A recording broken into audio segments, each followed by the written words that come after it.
All right, good afternoon, ladies and gentlemen. My name is Rainey. I'm the proud mayor of the city of Peekskill, and I'm joined by my partner, Andy Stewart, who is the city manager of our great city. Good evening, Andy. How are you? It's great to be here with you.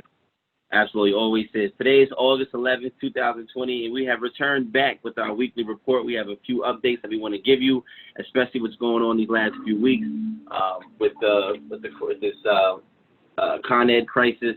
It's been a challenge, but we've made it through. So one of the first things I want to start off by saying is our Parks and Rec is up and on the run once again. The boat ramp at the River Green is open, and for the first time in months, permits are being issued for that, and staff is on duty down there 7 days a week. I also want to mention that our Parks and Rec have extended the programs from August up to September 3rd now, which is about another 4 weeks, and we've added about another 4 weeks for the actual summer programs.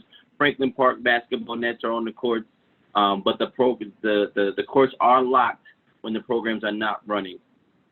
Soccer programs have begun, nature adventure programs have begun, baseball programs as well as kickball programs have all begun. And I want to give a special thanks to this Parks and Rec staff for their fishing program, because my son caught his very first fish about a week and a half ago on a Friday. Yes, I was very excited. He didn't want to touch the fish, but we were both very, very excited. You know, one of the great things about being born and raised in Peekskill is you get to see the growth from the city. And in the past 30 plus years, I've seen so many things change and so many things improve. And I'm glad to say that our Peekskill Parks and Rec, our youth borough, our school district, and all the other youth initiatives in our community have came a long way to where they are now. Yeah, and I just want to add to that, Mayor, while we're talking about Parks and Rec, is that all of the programs that the team is running have to be done differently because of the coronavirus. And so the groups are smaller. We don't have contact sports. So when they're doing basketball, for example, it's skills and drills. It's not full-on games. And you know, so each of these things are a little different. People are signing up for it. We wish we could do larger groups, but we can't because of state regulations. And we're really looking forward, hopefully, at some point the Kiley Center will actually be able to be opened up according to the guidelines and start the programs indoors there as well. And even with that, it's important people understand ahead of time that the rules will restrict the capacity of that building to fewer people than normal. And so we're planning accordingly, and the team is really focused on that, and the staff have provided a lot of great ideas about how to do that. In the meantime, we're looking to foster community collaborations, and for example, you know, starting with the road closure in Depew Park for bicyclists, people bringing their kids up there. The mayor was up there, I was up there, and we have some bike real enthusiasts who are promoting bicycling, so that's a great thing too. Absolutely. But it's all about COVID safety, and frankly, when we're looking at the city, and you know, people want to do some things that right now can't be done in a COVID-safe way. So the city isn't issuing permits for certain kinds of gatherings because they can't be done yet. And we're really tracking those numbers. I know the mayor wants to talk about that, and we always emphasize the importance of wearing masks and so on. Yeah, absolutely. So we are down to a low number again of only 14 active cases in our city as of today. And I think a great deal of the number being low, once again, is because people are following safety protocol. They are wearing their masks when they're in public. They are covering their mouths and noses. They are washing their hands. They are keeping sanitizer with them. They are socially distancing, and they're practicing all of the necessary measures to stay safe. So I'm asking everyone out there, please continue to do to follow the rules and regulations. As soon as we reopen, of course, the better. I know the school district, I actually have a call with the school district in a little while, in about 15 minutes, as they're trying to figure out how they're going to make their unique reopening process right here for the city of Peekskill work. And we're looking to, there's many different options on the table. So, you know, they were speaking about the hybrid option where certain kids go to school at the beginning of the week, while the other kids will end up going to school at the end of the week. Nothing's set in stone right now, but the school district is working extremely hard with the Department of Health, as well as the state governor's office and the rules and regulations to make this possible. So continue social distancing and continue wearing your mask unless you have a breathing issue. Yeah, and I wanted to just know how important the collaboration with the school district is. I mean, a lot of Parks and Rec programming relies on the use of school facilities, just as the schools often have activities over in the city-owned parks. So that collaboration is really important. And right now, we don't know when those facilities will be open and available again in order to do indoor programming. So a lot remains to be seen, and the decision-making that Dr. Mauricio and others who lead the school district is really important, and we're looking to support that very closely. Yes, absolutely. And for those of you who love to walk out in nature just to get a nice walk, our playgrounds and our bathrooms in the parks are open on a limited basis, but they are being cleaned on a daily basis. So we're trying to do the best we can on our part to make sure that the parks and everything is safe for you to utilize, especially for those who patronize and are taking advantage of this wonderful outdoor areas that we have in the city of Peekskill. So if you can carry sanitizer, though, please do. Let's talk a little bit about the storm, Mayor, because I know there's a lot to say about that. Yes. Just for starters, I just wanted to note, our public works crews are out there cleaning up all the fallen branches, and people are putting out piles of brush in front of their homes, and that work is ongoing there in the Nelson Avenue area today and elsewhere.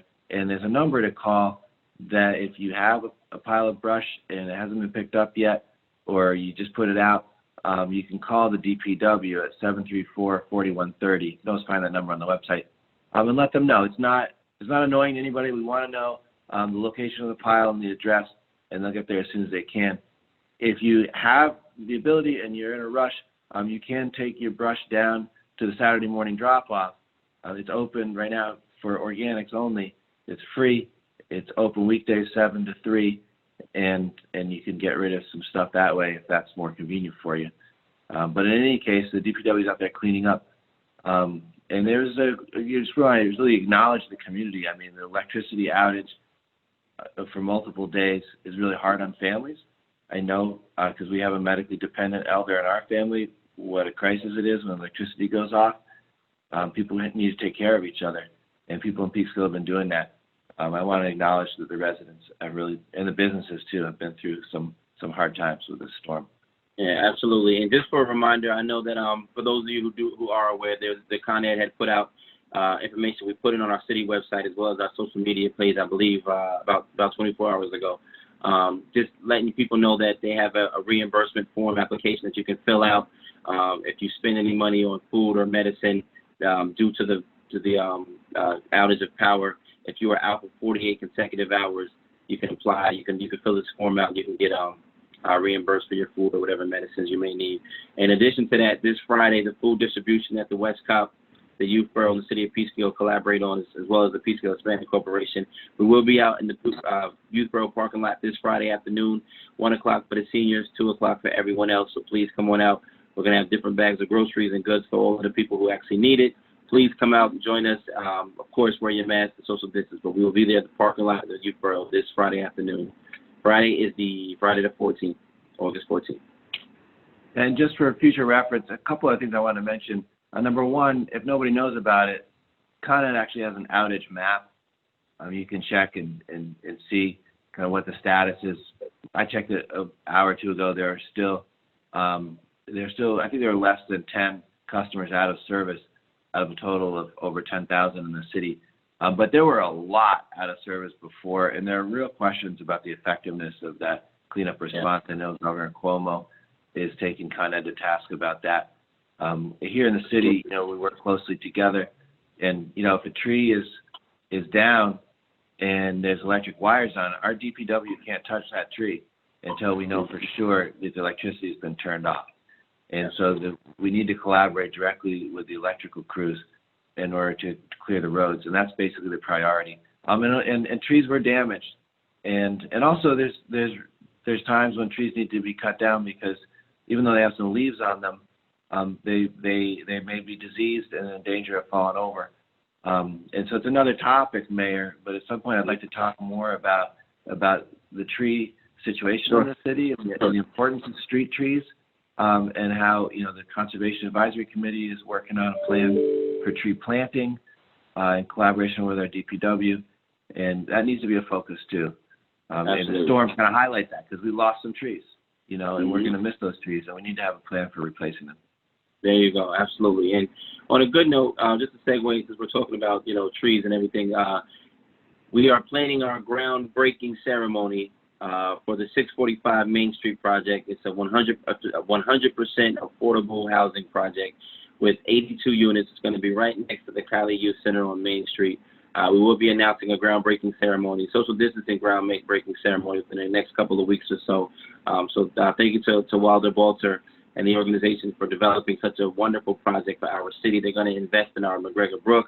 It's a 100% affordable housing project. They're going to have a green roof, solar panels, underground parking, electric charging stations, and they're even adding an additional 15 parking spaces for Kylie Youth Center staff and employees and people to patronize and use. So this is probably one of the greatest projects I think this city has seen in a long time.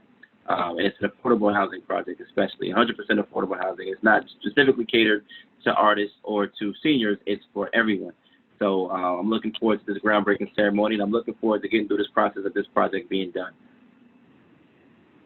No, I think, and while you're on that topic, if you would just say a little bit about some of the new businesses operating in the city. Oh, absolutely. Really the entrepreneurship. Yes, certainly will. So I know people who are watching like this is a pretty long update because we were gone last week, so we just want to kind of fill you in on what we missed last week.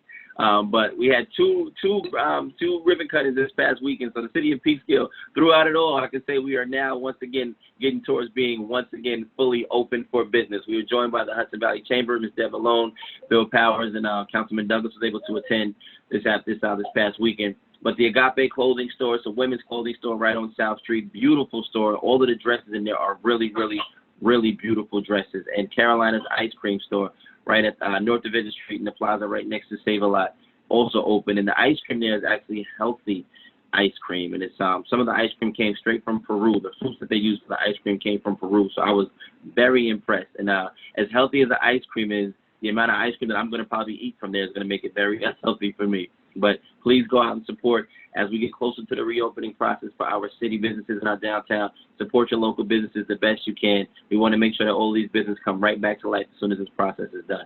So we're back and we're open for business. I just want to mention, I know we're up to 12 minutes to wrap up.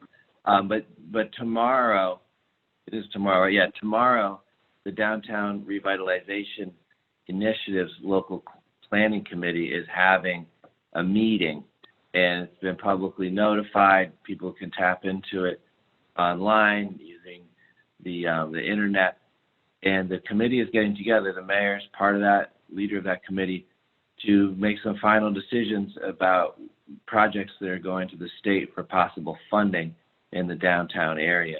So again, that meeting's tomorrow at 7 o'clock. You can check Facebook, city's Facebook page for the details about how to participate in that meeting. It's important. The process is continuing, and there's some real important work getting done by that committee. Yeah, absolutely, absolutely. So I'm looking forward to that too. It's one of the highlights that we can look forward to after this craziness that we've been experiencing these last 8-9 months. So last thing I want to mention, then there's two things, but I'll just mention one for now, and I'll add the next one for the next week.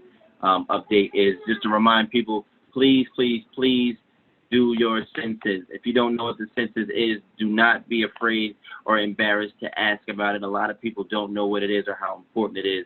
Whether you're a young adult going to college, high school kid graduating, a grandmother, a father, uncle, aunt, doesn't matter. If you can please do your census. You'll start to see some lawn signs. I'm going to be distributing lawn signs around the entire city myself, just to make sure everybody sees them. But the county's given us lawn signs, they've given us flyers, they've given us bags. Every food distribution that we have, we give out these bags as a subconscious way to remind people to please do your census count. The time is running out, and this is how we get the funding that we need for our city to thrive. So please fill out your census. If you don't know what it is, you can Google census to get more information on it. Census.gov to the website, get the information on it. But please, people, do your census. Thanks so much. All right, absolutely. Landy, good to see you once again, my brother. I will talk to you tomorrow. Everybody else, thank you for all that you're doing for our great community. God bless you all, and God bless one of the greatest cities on earth from a native-born person, Peekskill, New York. God bless.